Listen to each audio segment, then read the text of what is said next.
बिस्मिल्लाहिर्रहमानिर्रहीम। हम न्यूज़ की खुसूसी ट्रांसमिशन फ्लड अलर्ट में खुशामदीद आपको कहती हूँ। मेरा नाम आयशा यूसुफ है। नाज़रीन, दुनिया का दर्जा हरारत हर साल बढ़ रहा है और नताइज हमारे सामने हैं। अक़वाम मुत्तहिदा के माहौलियाती पैनल IPCC और हालिया कोप 2027 इजलास की रिपोर्ट्स के मुताबिक पाकिस्तान उन ममालिक में शामिल है जो आलमी कार्बन अखराज में महज 8% हिस्सा डालते हैं, लेकिन मौसमियाती तब्दीली के बदतरीन असरात सहने पर मजबूर हैं। दुनिया की सनती ताकतों ने तरक्की के नाम पर बेतहाशा कार्बन डाइऑक्साइड फ़िज़ा में शामिल की है और इसकी सज़ा आज पाकिस्तान जैसे गैर सनती ममालिक कहत, हीट वेव्स, गैर मामूली बारिशों और तबाहकुन सैलाबों की शक्ल में भुगत रही हैं।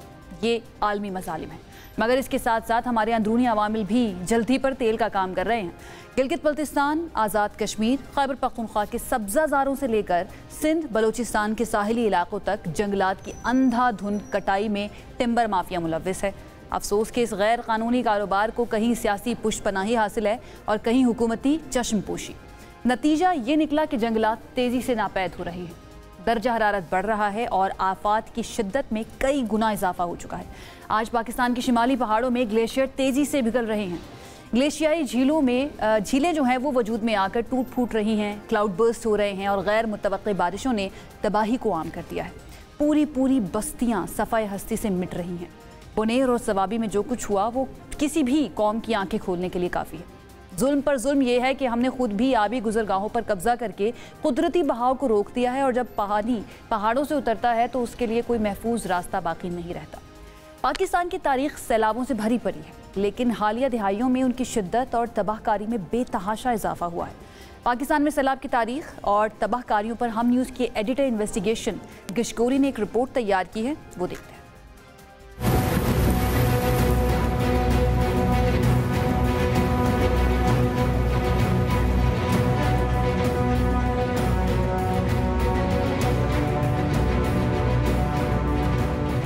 पाकिस्तान में सैलाब की तारीख नई नहीं। गुज़िश्ता 75 सालों में पाकिस्तान में 35 सैलाब आए। साल 2010, 2022 और 2025 के फ्लड ने मुल्क में बड़े पैमाने पर तबाही फैलाई।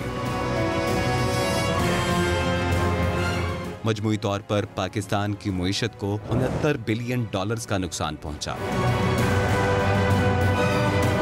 पाकिस्तान में अब तक के सैलाबों में 16,449 इंसानी जानों का ज़िया हो चुका है। इंफ्रास्ट्रक्चर की बात की जाए तो 1,154 राब्ता पुल, 24 लाख से जायद माल मवेशी और 39 छोटे डैम्स को नुकसान पहुंचा।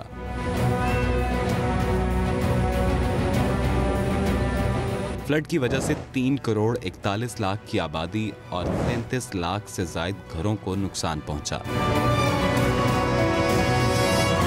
बात करते हैं 2010 के सैलाब की। मुल्क भर में 1,985 अफराद जाँ बहक हुए। 2 करोड़ 11 लाख से जायद की आबादी मुतासर हुई। 16.5 लाख घर डूबे। 9.5 लाख से जायद मवेशी सैलाब की नजर हुए। 65.5 लाख एकड़ फसलें तबाह हुई।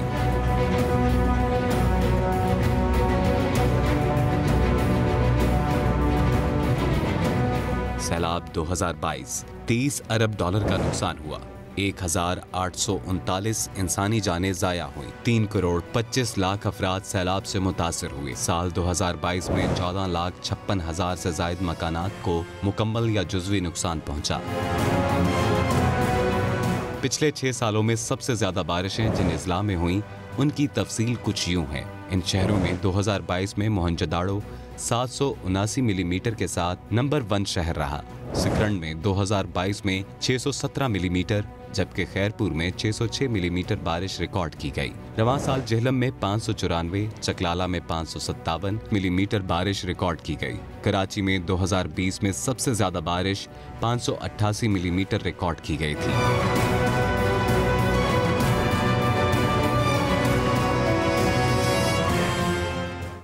35 बड़े सैलाब आए, तकरीबन $70 बिलियन का नुकसान हुआ, 17,000 के करीब जानें चली गईं।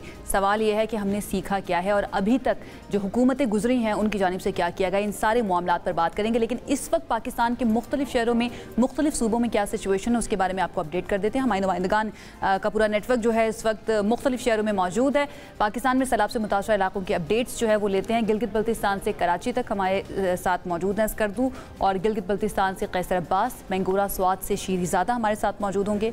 मुनेर से अनवर ज़ेब हमारे साथ मौजूद होंगे, सवाबी से मुस्तफ़ा कमाल और वादिया नीलम से राजा अब्रेस और कराची से आतिफ हुसैन हमें अपडेट करेंगे। सबसे पहले हम ज़रा जान लेते हैं कैसर अब्बास की तरफ चलते हैं और गिलगित बल्तिस्तान की सूरत हाल जान लेते हैं। कैसर, बताइएगा आप सिचुएशन जो है इस वक्त गिलगित बल्तिस्तान की क्या देख रहे हैं, आप इस वक्त किस मकाम पर मौजूद हैं और ओवरऑल GB में कितना नुकसान हुआ है?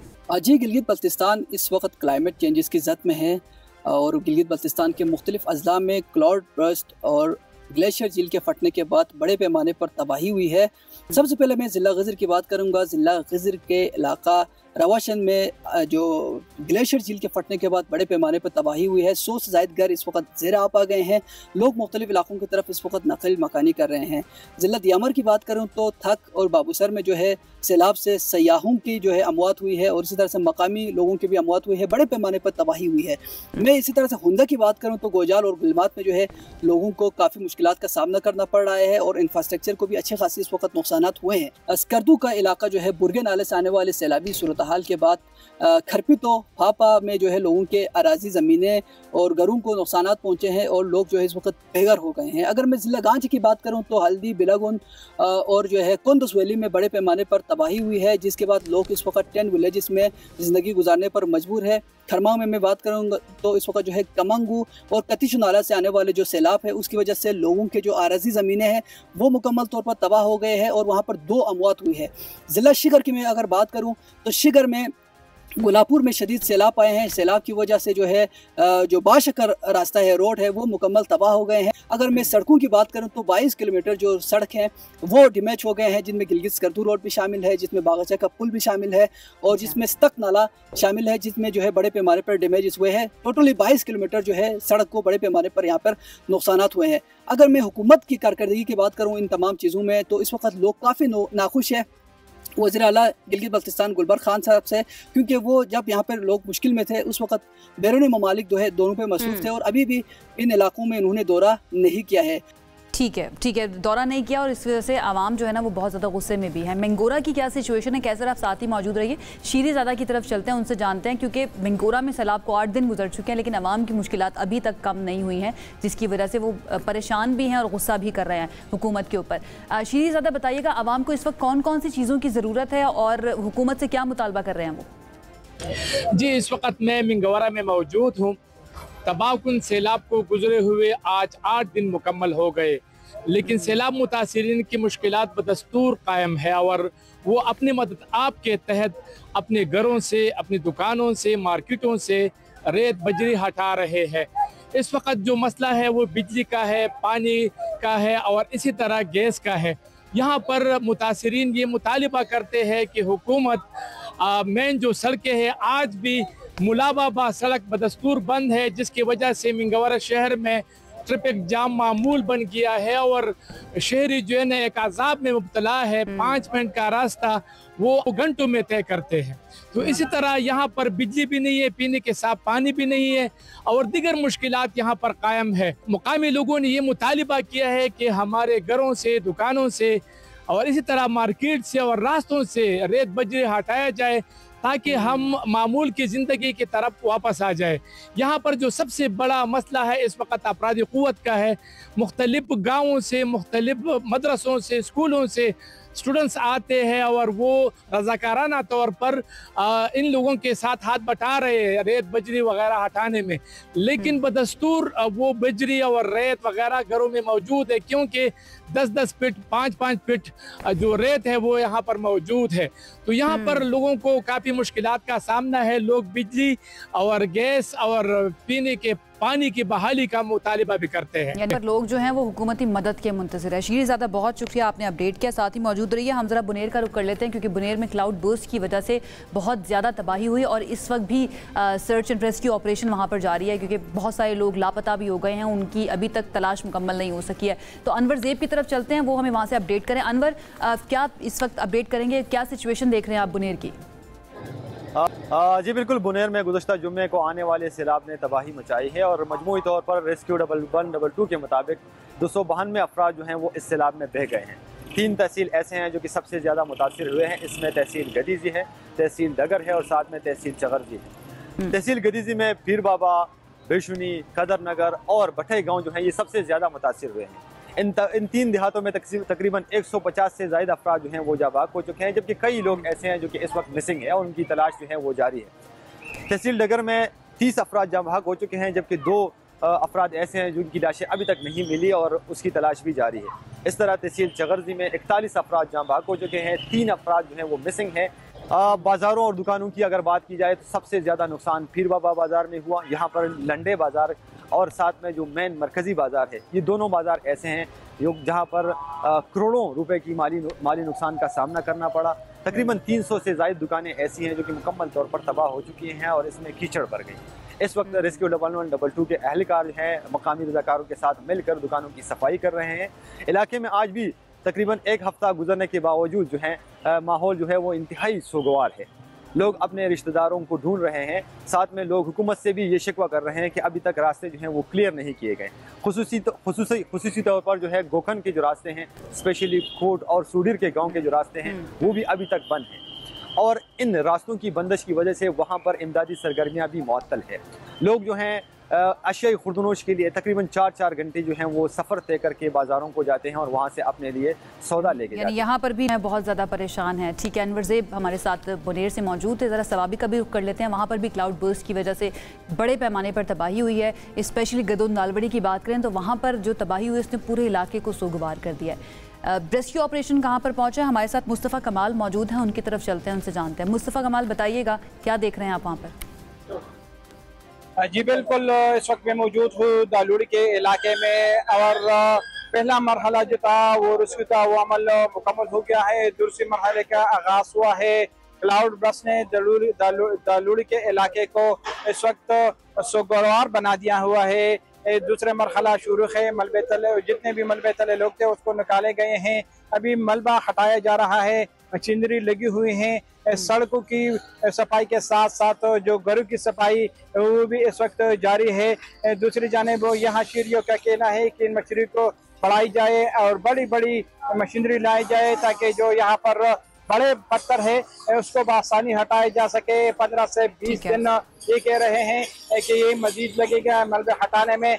दूसरी जानिब जो महिर हजरात है, जो रजाकार है, वो भी लगे हुए हैं। अपनी मदद आपकी तहफी लोग अपने घरों की सफाई कर रहे हैं और जितनी भी ज़रूरती अशिया हैं वो तो लाए जा रहे हैं। ताहम यहाँ पर जो अगर टेंट की बात की जाए, यहाँ पर रिहाइश की बात की जाए तो इस वक्त जितने भी मुतासरा लोग थे वो अपने के साथ रिहाइश पसीर है। जब तक ये मलबा हटाया नहीं जाएगा उस वक्त तक वो अपने घरों को नहीं जा सकते। जी मुस्तफ़ा कमाल, आप भी साथ ही मौजूद रहेगा। बहुत शुक्रिया, आपने अपडेट किया। हम राजा बरेज की तरफ चलते हैं जो कि वादी नीलम में इस वक्त मौजूद हैं। वहाँ पर भी क्लाउड बर्स्ट हुआ और वहाँ पर भी तबाही के ऐसे ही मनाजिर देखे जा रहे हैं। इस वक्त क्या सिचुएशन है, अभी तक क्या वहाँ पर रिलीफ का काम किया गया है, उनसे जानते हैं। राजा बरेज, ओवर टू यू। जी, हालिया सैलाब के बायस मुल्क के मुख्तलिफ हिस्सों में जहाँ नुकसानात हुए हैं वहीं वादी नीलम के नाला जागरा और नाला दुवारिया में क्लाउड बर्स्ट के बायस भी यहाँ पर भी नुकसानात रिकॉर्ड हुए हैं। मैं इस वक्त मौजूद हूँ वादी नीलम के जो है नाला जागरा के बिल्कुल साथ। मेरे अकब में एक गेस्ट हाउस नज़र आ रहा है जो सैलाब के बायस बुरी तरह मुतासर हो गया है। ये एक मशहूर सियाती मकाम कुंडल शाही वाटरफॉल है। यहाँ पर स्याहों का अच्छा खासा रश रहता था। यहाँ से कुटन और जागरा को मिलाने वाली ये जो सड़क है ये भी मुख्तलिफ मकामात से बंद थी, जिसे आर्जी तौर पर बहाल कर दिया गया। इसी तरह रत्ती गली झील को मिलाने वाली जो सड़क है वो अभी तक बहाल नहीं की जा सकी। बहाली का काम जारी है, मशीनरी काम कर रही है, गाड़ियां भी बड़ी तादाद में ऊपर बेस कैंप पर फंसी हुई हैं। इसी तरह गुज़श्ता रोज़ जो है वफाकी वज़ीर मियाँ मोइन बिटू ने आज़ाद कश्मीर के वज़रा के उमरा जो है वादी नीलम के इन मुतासरा इलाकों का दौरा किया और नुकसानात का जायज़ा लिया और साथ साथ जो मुतल्लिका महकमा जात हैं उनको भी ये अहकामात जारी किए कि फौरी तौर पर जो बहाली के लिए इक़दामात किए जाएं। जी राइट, ठीक है। राजा बरेज हमारे साथ मौजूद थे। और नाज़रीन, आपको पता है कि ये सारी तबाही या फिर मानसून की वजह से जो बारिशों का अमल है या अर्बन फ्लडिंग है ये सिर्फ नॉर्दर्न एरियाज़ तक ही महदूद नहीं रही है, बल्कि अर्बन फ्लडिंग हम कराची और सिंध के जो एरियाज़ हैं वहाँ पर भी देख रहे हैं। कितनी बारिश हुई, अभी तक नुकसान क्या क्या हुआ है, आतिफ हुसैन हमें कराची से अपडेट कर रहे हैं, उनकी तरफ चलते हैं। जी आतिफ। कराची में 19 अगस्त को मूसलाधार बारिश हुई थी जो कि कई घंटे तक जारी रही थी, लेकिन उसके बाद हमने देखा कि 20 और 21 तारीख को निस्बतन कम बारिश हुई और आहिस्ता आहिस्ता से वक्फे से बारिशें हुई। उसके बाद जो है वो कराची की जो अहम मरकज़ी शाहराहें थी वो तो साफ़ हो गई थी फौरी तौर पर, तकरीबन 18 घंटे का वक्त लगा कि पानी वहाँ से उतरा। लेकिन जो अंदरूनी गलियाँ हैं वहाँ पर अभी भी वहाँ पर काफ़ी जगहों पर पानी जमा है, जिसकी वजह से शहरियों को शदीद मुश्किलात का सामना करना पड़ रहा है। बात की जाए बिजली की तो 2100 फीडर्स हैं और उसमें से 2000 से ज़ायद फीडर्स को बहाल किया जा चुका है। 500 से ज़ायद फीडर्स जो हैं वो बारिश होते ही ट्रिप हुए थे, लेकिन इस बहाली के अमल में खासी ताख़ीर हुई है और तकरीबन अभी भी कई सौ ऐसे फीडर्स हैं जहां पर बिजली बहाल नहीं की जा सकी है। और के इलेक्ट्रिक जो है उसका ये मौक़िफ़ है कि बारिश का पानी खड़ा हुआ है, वो बारिश का पानी उतरेगा, अंडरग्राउंड केबल्स को सही किया जाएगा, उसके बाद जो है वो बिजली बहाल की जाएगी। बारिश क्योंकि शहर में मुसलसल होती है, नशेबी इलाकों में तहफ़्फ़ुज़ पॉलिसी के तहत जो है वो बारिश शुरू होते ही करंट ना लगे इसलिए बिजली जो है वो मुनक़ता कर दी जाती है। बिजली ना होने की वजह से जो शहर में पानी की सप्लाई का ऑपरेशन है वो भी बहुत बुरी तरह मुतासर हुआ है। जो पंपिंग स्टेशन हैं वहाँ पर बार बार बिजली जा रही है, जिसकी वजह से पानी को पंप करने में Karachi water and sewerage corporation को मुश्किलात का सामना है और शहर को तकरीबन 200 मिलियन गैलन पानी की कमी का सामना भी है। राइट आतिफ, बहुत शुक्रिया आपका। और कराची की सिचुएशन ये है कि वहाँ के लोगों का तो कोई पुरसाने हाल ही नहीं है, डेफिनेटली वहाँ पर बहुत ज़्यादा मुश्किलात का सामना करना पड़ा है। ओवरऑल एक सिचुएशन जो है आपके सामने रखते हैं कि क्या अभी तक हो चुका है मुख्तलिफ शहरों के अंदर और कितनी जानें जा चुकी हैं। NDMA के आदाद-ओ-शुमार ये बता रहे हैं कि हालिया बारिशों और क्लाउड बर्स्टिंग इवेंट्स में तकरीबन 760 अफराद ऐसे हैं जिनकी जानें चली गई हैं। क्लाउड बर्स्ट और बारिशों से खैबर पख्तूनख्वा में सबसे ज़्यादा 454 अफराद जहाँ बहक हुए हैं। अगर हम गिलगित बल्तिस्तान और आज़ाद कश्मीर की बात करें तो वहाँ पर 67, इस्लामाबाद की बात करें तो यहाँ पर 8, पंजाब की बात करें तो यहाँ पर 165, जबकि बलूचिस्तान में 23 और सिंध में 42 अफराद जान से जा चुके हैं। और इस वक्त पाकिस्तान का जनूबी मानसून बारिशों की जद में भी नज़र आ रहा है। इन सारी सिचुएशन के ऊपर बात करेंगे, गवर्नमेंट की जानिब से क्या किया गया है, लेजिस्लेशन क्या क्या हुई है, इम्प्लीमेंट कौन कौन से अमल हुए हैं और अभी तक जितनी भी इमदाद आई है उसका कितना हिस्सा पाकिस्तान की क्लाइमेट चेंज की इस तबाही के ऊपर लग चुका है। एक ब्रेक के बाद इस पर बात करेंगे, हमारे साथ रहिए।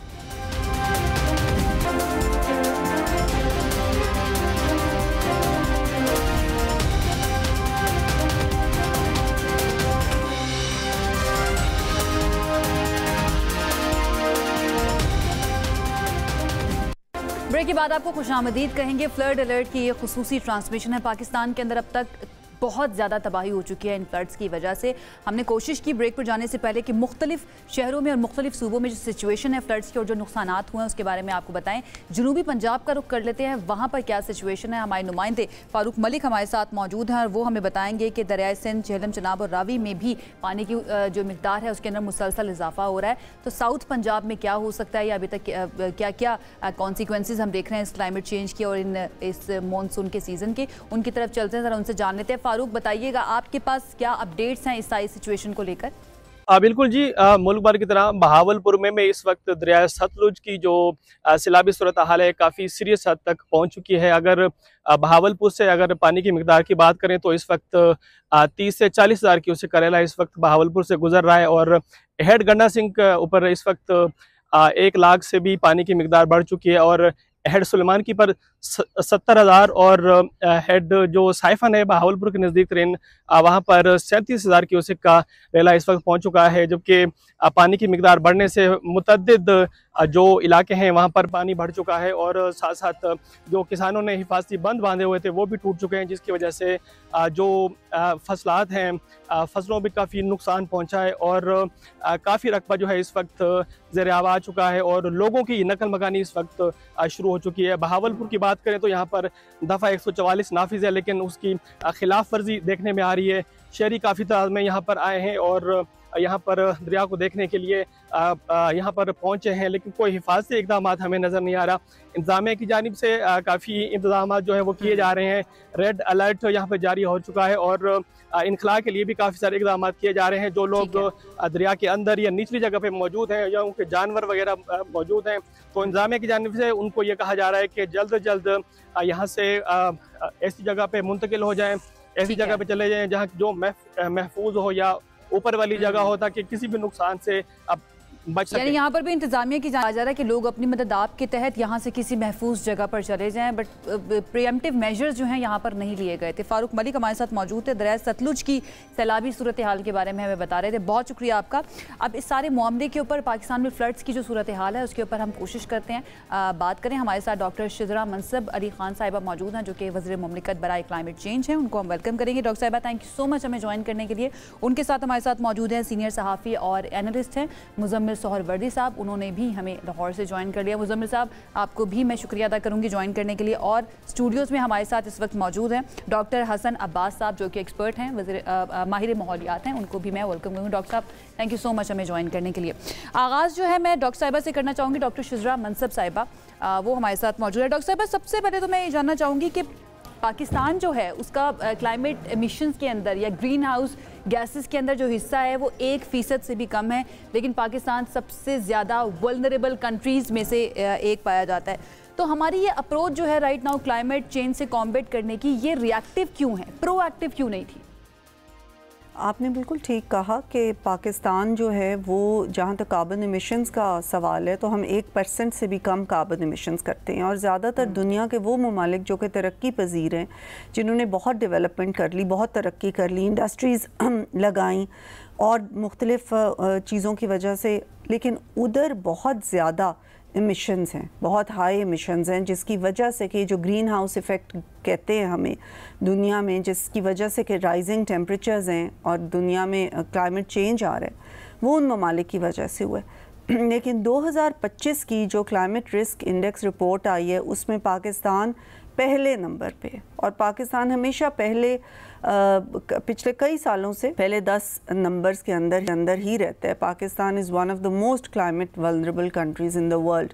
इसके ऊपर काम करना हमने शुरू तो कर दिया हुआ है, ये नहीं कि नहीं काम कर रहे। हमने अभी NDMA जो है एक state of the art prime minister साहब ने ये बनाया, जिससे में कि अर्ली वार्निंग सिस्टम्स इंस्टॉल किए हैं पूरे मुल्क में। जहाँ भी कोई ऐसी चीज़, कोई फ्लड या कोई भी चीज़ आने का ऐसा कुदरती आफात जो कि क्लाइमेट चेंज से रिलेटेड है, तो वो उनको कहते हैं, उनको बताते हैं, अर्ली वार्निंग सिस्टम इंस्टॉलेशंस देते हैं। वेदर फोरकास्ट्स हैं जिनको SMS के ज़रिए ज़्यादातर लोगों तक पहुँचाने की कोशिश की जाती है, मुख्तलिफ़ ज़राए अबलाग भी इस्तेमाल किए जाते हैं।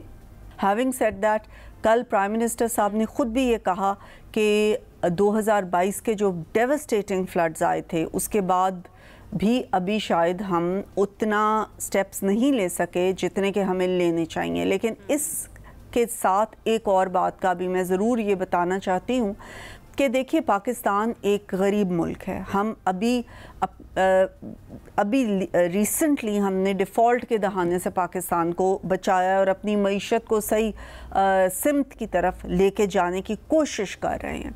इस वक्त में ये कहना कि पाकिस्तान के पास शायद बहुत ज़्यादा वसाइल नहीं है, ये गलत नहीं होगा। हमारे पास उतने वसाइल नहीं जितने के क्लाइमेट चेंज के इन इफ़ेक्ट्स को मिटिगेशन के लिए, अडेप्टेशन के लिए, रेजिलियंस के लिए चाहिए।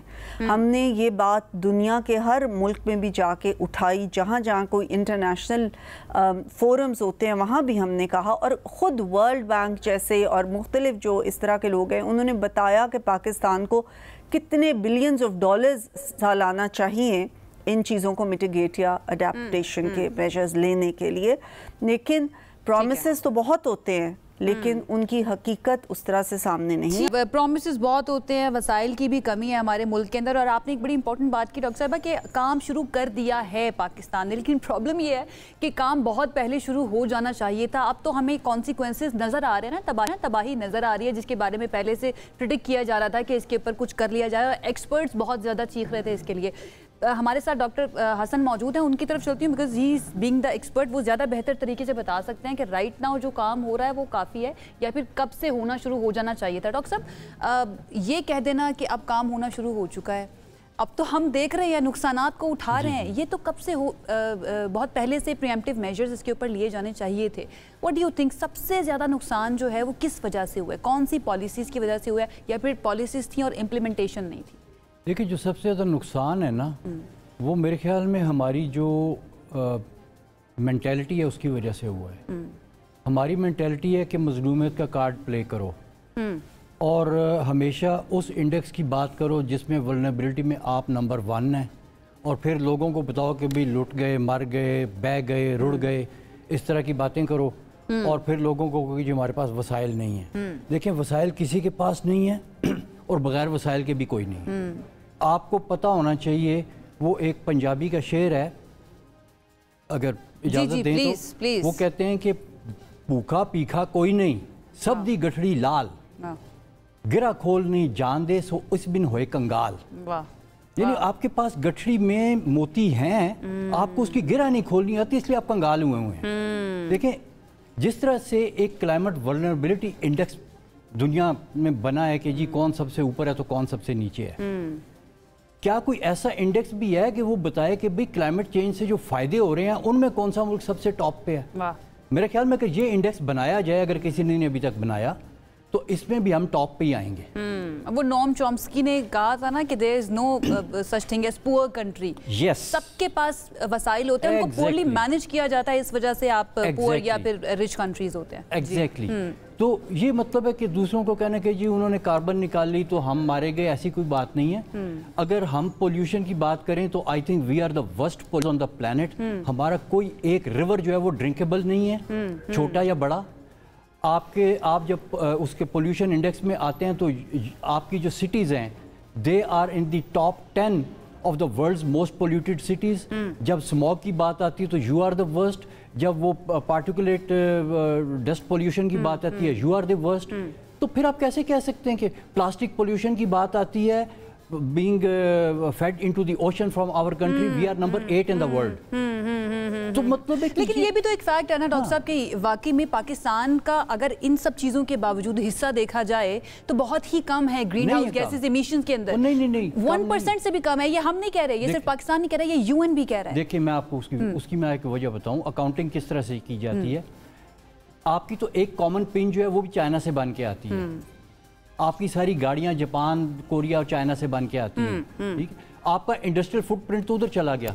आप यूजर हैं, आप मार्केट प्रोवाइड कर रहे हैं उस कार्बन फुटप्रिंट की, we must own it, number 1। Number 2, जिस एरिया को आप अपना घर कहते हैं, जिसकी आपने बाउंड्री मार्क की हुई है, आपकी सरहद है, उसमें आपकी इजाजत के बगैर कोई बाहर से आ नहीं सकता। You are responsible for that। Doctor साहब, दुनिया तो फिर भी मान रही है। एंड देन यू रिमेंबर एक पाकिस्तान ने और यूएन ने मिलकर जिनेवा के अंदर 2023 में कॉन्फ्रेंस को को-होस्ट भी किया था, जिसमें उन्होंने बताया था कि भाई हमारा हिस्सा तो इतना है ही नहीं जितना हम नुकसान उठा रहे हैं। खैर, मैं चाहूँगी कि हम शामिल गुफ्तगू कर लें मुजम्मिल सौरवर्दी साहब को भी। मुजम्मिल साहब, हमने गवर्नमेंट का जो पॉइंट ऑफ व्यू है वो भी ले लिया और हमारे साथ डॉक्टर साहब मौजूद हैं जो बीइंग एक्सपर्ट बात कर रहे हैं। अब मैं चाहूँगी कि आप एक इम्पार्शियल पर्सन की हैसियत से या फिर एक जर्नलिस्ट की हैसियत से अपना पॉइंट ऑफ व्यू रखिए कि ओवर द ईयर्स पाकिस्तान के अंदर किया क्या गया है क्लाइमेट चेंज को कॉम्बेट करने के लिए। देखें, पहली बात तो ये है कि क्लाइमेट चेंज में हमें क्या क्या, एक तो डॉक्टर साहब ने बात की कि हमें एमिशंस का सामना है, स्मॉग का सामना है, पोल्यूशन का सामना है, इन सब चीज़ों। लेकिन एक और बात है, हमें फ्लड्स का सामना है। हमारे चारों सूबे जो हैं इस वक्त क्लाइमेट चेंज की वजह से फ्लड्स, कुछ अर्बन फ्लडिंग है, कुछ रिवर फ्लडिंग है, लेकिन टेक्निकली ज़्यादा बारिशें होने से, क्लाउड बर्स्ट होने से हमें वो तबाही फौरी और ज़्यादा नज़र आती है। अब ये देखें कि 2022 में भी सैलाब आया। मैं उससे पहले भी देखता रहा हूँ कि इंडिया ने हर जो मानसून का सीज़न है वो पानी छोड़ता है और हमारे यहाँ सैलाब आता है। क्या हमने कोई सैलाब से निपटने के लिए डैम्स बनाए? क्या कोई रेन डैम्स बनाए, कोई फ्लड डैम्स बनाए? आज सतलुज में पानी बहुत ज़्यादा है, हालांकि सतलुज में पानी तो हमने वो दरिया इंडिया को दे दिया हुआ है। आज इंडस में पानी बहुत ज़्यादा है, हमने इतना पानी इंडस से, दरिया सिंध से समुंदर में फेंका है जो हमारी 1.5 लाख एकड़ फीट के कल्टीवेशन के लिए काफ़ी था। हमने सिर्फ जुलाई अगस्त में 14 मिलियन फीट पानी जो है समुद्र में फेंका है, जो हमारे मेरा मतलब है टोटल कैपेसिटी से ज्यादा है। टेक्निकल बात यह है कि हमारे सूबों को ये समझना चाहिए कि अब फ्लड्स या जो दरियाओं में तुग़यानी है और फ्लडिंग है वो एक रेगुलर फीचर है। 10-20 साल में एक दफा नहीं आ रहा, हर साल आ रहा है। Exactly. तो उन्हें कुछ इससे निपटने के लिए कुछ ऐसे डैम्स बनाने पड़ेंगे जो दरियाओं को, जब दरियाओं में सैलाब आए तो उस पानी को बिल्कुल ऐसी है, क्योंकि ये सजेशन आपका सवात पे चलाबो। जी बहुत अच्छी बात आप कर रहे हैं, आपका पॉइंट भी आ गया है। मुजम्मिल सोहरवर्दी साहब, मुझे एक ब्रेक की तरफ जाना है, यहीं से हम गुफ्तगू के सिलसिले बढ़ाएंगे। मुजम्मिल सोहरवर्दी साहब का पॉइंट जो है वो बहुत ही इंपॉर्टेंट है, इसको हम कंटिन्यू करेंगे वापस आने के बाद। ये जो ट्रांसमिशन है इसका सिलसिला भी जारी है, हमारे साथ रहिए।